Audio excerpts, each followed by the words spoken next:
Olá pessoal, tudo bem com vocês? Para quem não me conhece, o meu nome é Fernanda Pérez Ramos, sou professora na UTF-PR de Campo Mourão e mãe de uma criança com transtorno do espectro autista.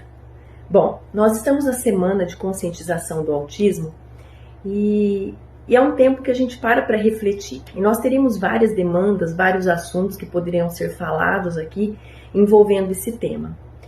Mas essa semana eu quero falar sobre um assunto que mexeu comigo nos últimos dias. E eu gosto muito de falar sobre essas coisas que mexem comigo, que me pegam de alguma forma. Então, vamos lá. Alguns dias atrás, meu filho passou por uma situação um pouco desconfortável, mas eu percebi que essa situação um pouco desconfortável, ela mexeu demais comigo. Ela trouxe muita emoção. Mais do que seria o normal. E aí, como eu faço terapia há 8 anos, né, eu já sei fazer um pouco a lição de casa e já chegar com a minha psicóloga com as coisas assim um pouco encaminhadas já para conversar com ela. Eu sabia que se aquilo tinha trazido para mim tanta emoção, eu não estava tão doída pelo Davi. Tinha algo que mexia com a minha infância, comigo. Eu fui uma criança que sofri bastante bullying, principalmente aí dos 10 aos 14 anos. E claro, gente, que bullying ele machuca muito a gente. Só que eu vou fazer 45 anos. E o que eu não imaginava é que algo que aconteceu há mais de 30 anos atrás ainda trazia tanta emoção para mim. Ainda impactava tanto a minha vida. Estava ali, mal resolvido.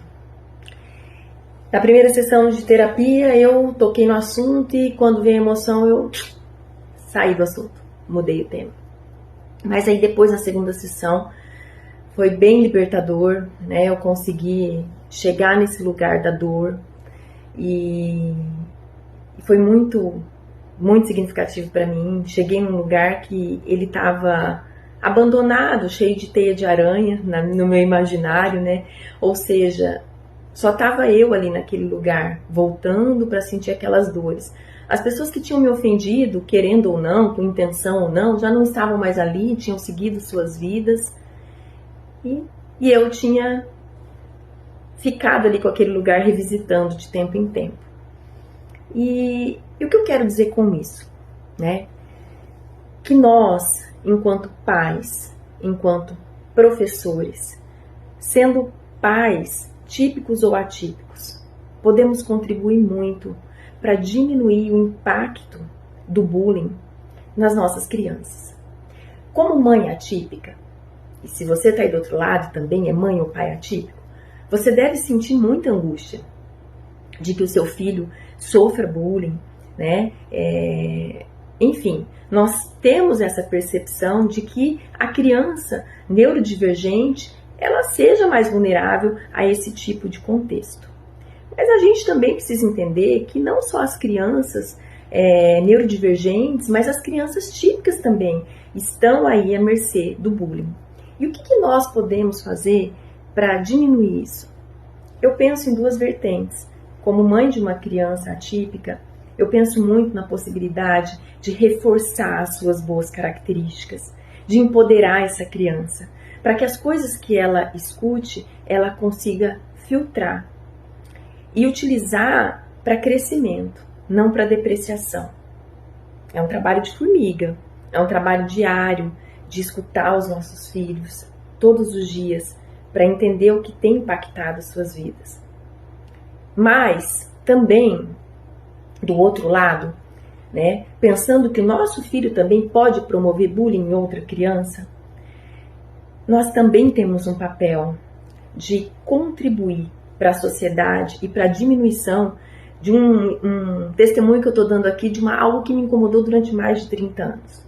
Né? E de que modo?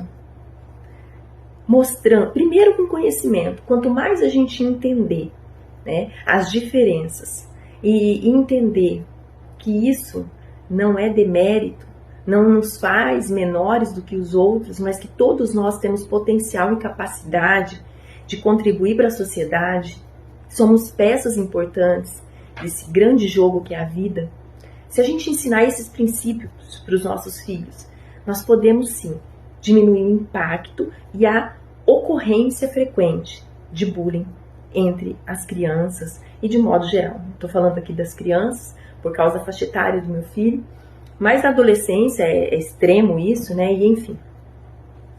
Então eu quero convidar você, nessa semana, a conhecer mais sobre a neurodivergência, a saber mais sobre um transtorno, um flapping de uma criança. Por que às vezes ela vai ter algum comportamento que não seja comum às outras crianças? Porque quanto mais os nossos filhos entender isso, menos eles vão promover o bullying. Por outro lado, na outra ponta, quanto mais a gente ouvir as nossas crianças, quanto mais voz a gente der para entender as suas emoções, a gente pode contribuir para fortalecer, para que elas tenham suporte cada vez mais emocional, para enfrentar esses acontecimentos que podem surgir durante a sua vida. No final aqui eu vou deixar a imagem de 2 livros que uma grande amiga e terapeuta, psicóloga, indicou para trabalhar, voltados, né, exatamente a isso. Um é um livro que foi escrito por uma mãe de uma criança que tem uma doença rara na qual ela só tem um dente na boca, além de outras características.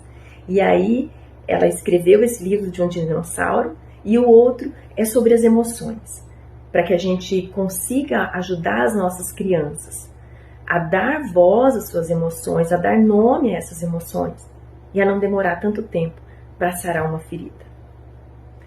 Confio e acredito no potencial da nossa sociedade para a gente melhorar, a gente ser mais humano, mais empático. Os nossos filhos não têm nada a perder com isso. Pode acreditar. Um grande abraço e até mais.